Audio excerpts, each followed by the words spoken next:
TTD వ్యవహారంలో మఠాధిపతులు మౌనం దాల్చారు. తిరుపతి లడ్డూ వ్యవహారంపై దేశవ్యాప్తంగా పెను దుమారం రేగుతున్న జియ్యంగార్లు నోరు మెదపటం లేదు.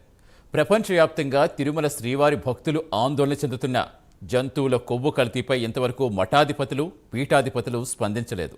శృంగేరి పీఠం, కంచిమఠం, ఉడుపి మఠం, వల్లభాచార్య మఠం, రాఘవేంద్ర స్వామి మఠం, పుష్పగిరి మఠం, ఉత్తరాది మఠం, పరకాల స్వామి మఠం, వ్యాసరాజ మఠం, అహోబిల మఠం నుంచి స్పందనే లేదు.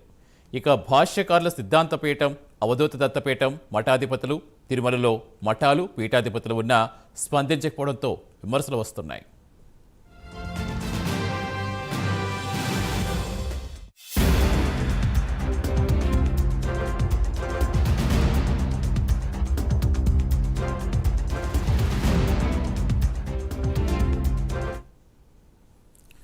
టీటీడీ వ్యవహారంలో మఠాధిపతులు మౌనం దాల్చారు.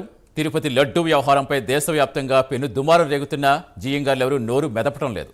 ప్రపంచవ్యాప్తంగా తిరుమల శ్రీవారి భక్తులు ఆందోళన చెందుతున్న జంతువుల కొవ్వు కల్తీపై ఇంతవరకు మఠాధిపతులు కానీ, పీఠాధిపతులు కానీ స్పందించలేదు. పూర్తి సమాచారం ఇచ్చేందుకు మా అసోసియేట్ ఎడిటర్ రాజు జాయిన్ అవుతున్నారు. రాజు, అసలు ఎలా చూడాలి?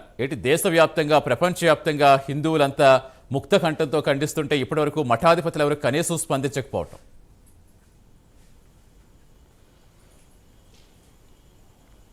రైట్ సతీష్, మొత్తానికి చూస్తున్నాం తిరుమల తిరుపతికి సంబంధించి స్వామివారి ఆ లడ్డూల తయారీలో వినియోగించేటటువంటి నెయ్యిలో జంతువులకు సంబంధించినటువంటి కొవ్వు ఉందని చెప్పేసి ల్యాబ్ రిపోర్ట్ రావడం, ఇది ఇప్పుడు దేశవ్యాప్తంగానే కాదు ప్రపంచవ్యాప్తంగా ఉన్నటువంటి హిందువుల్లో, ఎస్పెషల్లీ తిరుమల శ్రీవారి భక్తుల్లో కింద ఆందోళనకి, ఆవేదనకు గురి చేస్తూ ఉన్నటువంటి అంశం. అంతేకాకుండా దేశవ్యాప్తంగా కూడా ఇది పెద్ద చర్చనీయాంశమైంది. అంతేకాకుండా ఒక రకంగా చెప్పాలంటే దేశవ్యాప్తంగా కూడా ఇది ఒక పెద్ద ప్రకంపనలు సృష్టిస్తూ ఉన్నటువంటి అంశం. అయితే దీనికి సంబంధించి ఎప్పుడూ కూడా ఆధ్యాత్మికంగా, అంతేకాకుండా తిరుమల శ్రీవారి నామాన్ని, తిరుమల శ్రీవారి ఖ్యాతిని ఖండాంతరాలు దాటిస్తూ దేశవ్యాప్తంగా ప్రచారం చేయాల్సినటువంటి మఠాధిపతులు, పీఠాధిపతులు తిరుమల తిరుపతి దేవస్థానం విషయం వచ్చేసరికి మౌనం దాలుస్తూ ఉన్నారు. ఇక్కడ జరుగుతున్నటువంటి అరాచకాలు, అన్యాయాలు, అక్రమాలకు సంబంధించి ఏనాడు కూడా మఠాధిపతులు నోరు మెదపనటువంటి పరిస్థితి. వైసీపీ హయాంలో అయితే దాదాపుగా భయపడి ఖాళీగా ఉన్నటువంటి సిచ్యువేషన్ మనం చూసాం. అప్పట్లో తిరుమల శ్రీవారికి నైవేద్యం కూడా సరిగా ఇవ్వట్లేదు అని చెప్పేసి రమణ దీక్షితులు పోరాటం చేసినా సరే ఏ ఒక్క పీఠాధిపతి, మఠాధిపతి నోరు మెదపలేదు. చివరకు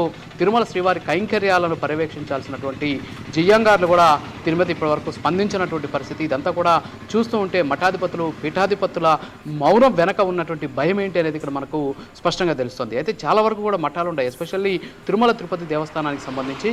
అక్కడ ఉన్నటువంటి ఏదైతే కైంకర్యాలు జరుగుతున్నటువంటి నేపథ్యంలో స్వామివారికి జరిగిన కైంకర్యాలను పర్యవేక్షించేటువంటి బాధ్యత చిన్న జియ్యంగారిది, అలాగే పెద్ద జియ్యంగారిది. వాళ్ళు ఇద్దరు కూడా ఇప్పటి వరకు ఈ కల్తీ నెయ్యికి సంబంధించి నోరు మెదపనటువంటి పరిస్థితి, అక్కడ జరిగిన అపచారం గురించి కనీసం మాట్లాడినటువంటి సిచ్యువేషన్. అంతేకాకుండా చాలా వరకు కూడా మఠాలు ఉన్నాయి. శృంగేరి శంకర మఠం ఉంది, ఆ మఠాధిపతి ఇప్పటి వరకు నోరు మెదపలేదు. అలాగే ఉడిపి మఠాధిపతి కావచ్చు, అలాగే కంచి కామకోటి పీఠానికి సంబంధించి అంటే ఎంతో పరంపర పీఠాలుగా, మఠాలుగా హిందూ ఆధ్యాత్మికతని, అంతేకాకుండా హిందూ ధర్మాన్ని, అంతేకాకుండా ఇక్కడ ఉన్నటువంటి శైవ అంటే వైష్ణవ నామాన్ని దశ దిశలా వ్యాపింపజేయడంతో పాటు ఎస్పెషల్ ఆధ్యాత్మికతను పెంపొందించడం కోసం ఏర్పడినటువంటి సనాతన ధర్మ పీఠాలన్నీ కూడా కనీసం నోరు మెదపకపోవడం పట్ల ప్రతి ఒక్కరు కూడా తీవ్ర ఆందోళన కూడా చెందుతూ ఉన్నటువంటి పరిస్థితి. ఈ సమయంలో కూడా మఠాధిపతులు, పీఠాధిపతులు మౌనం దాల్చడం ఏంటి అనేది ఎవరికి అందుబట్టట్లేదు. మరొక విశాఖ శారదాపీఠం, ఆయన గతంలో వైఎస్ఆర్ కాంగ్రెస్ పార్టీకి, అలాగే ఆ పార్టీ అధినేతకి చీఫ్ ప్యాట్రన్గా వ్యవహరించినటువంటి సిచ్యువేషన్ మనం చూసాం. ఆయన ఏ విధంగా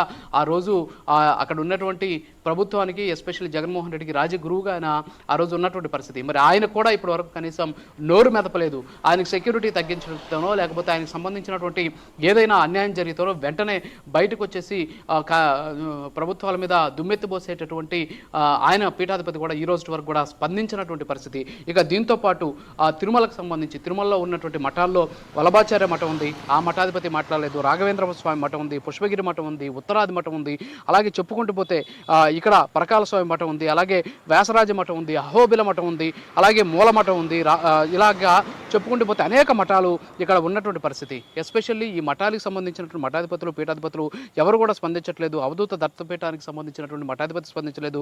విశాఖ శారదాపీఠానికి సంబంధించి అయితే ఆయన కనీసం ఇప్పటివరకు దీని మీద ఒక ప్రకటన కూడా చేయనటువంటి పరిస్థితి. రంగనాథ స్వామి మఠం ఉంది, అలాగే మౌనస్వామి మఠం ఉంది, వానామలై మఠం ఉంది, హంపి విరూపాక్ష మఠం ఉంది, అలాగే ప్రతివాద భయంకర మఠం ఉంది. ఇలాంటి మఠాలకు సంబంధించిన మఠాధిపతులంతా కూడా తిరుమలకు వస్తే వాళ్ళకి ఇస్తికఫాల్ స్వాగతం, అర్హులైనటువంటి వాళ్ళకి కూడా ఇస్తికఫాల్ స్వాగతం పలికి స్వామివారి దర్శనం ఏర్పాటు చేసి వాళ్ళని దైవ స్వరూపాలుగా భావించేటటువంటి వాళ్ళంతా కూడా మౌనం పాటించడం పట్ల ప్రతి ఒక్కరు కూడా ఆందోళన చెందుతున్నారు. ఇప్పటికైనా సరే మౌనం విని ఇప్పుడు జరుగుతూ ఉన్నటువంటి తిరుమల తిరుపతిలో జరుగుతున్నటువంటి అరాచకాలను, అక్రమాలని అరికట్టే దిశగా ముందుకు రావాలి. ఎందుకంటే వైఎస్ఆర్ కాంగ్రెస్ పార్టీ హయాంలో వాళ్ళు కూడా భయపడి ఎవరో నోరు మెత్తనటువంటి పరిస్థితి. ఎందుకంటే వీళ్ళందరూ కూడా తిరుమల కొండ మీద మఠాలు ఉన్నాయి. సో ఆ మఠాలను వీళ్ళంతా కూడా అక్కడ మేనేజర్ల చేతిలో పెట్టి వాళ్ళు వ్యాపార కేంద్రాలుగా మార్చుకున్నటువంటి పరిస్థితి. సో ఇవన్నీ ఉన్నాయి కాబట్టి వాళ్ళు ఆ రోజుల్లో భయపడి ఉండొచ్చు. కానీ ఇప్పుడు ప్రభుత్వం మారింది, జరుగుతున్నటువంటి అన్యాయాల అక్రమాలు ఇప్పుడు కూడా నోరు ఎత్తకపోతే, ఇప్పటికి కూడా మాట్లాడకపోతే ఖచ్చితంగా హిందూ సమాజం క్షమించేటటువంటి పరిస్థితి లేదు.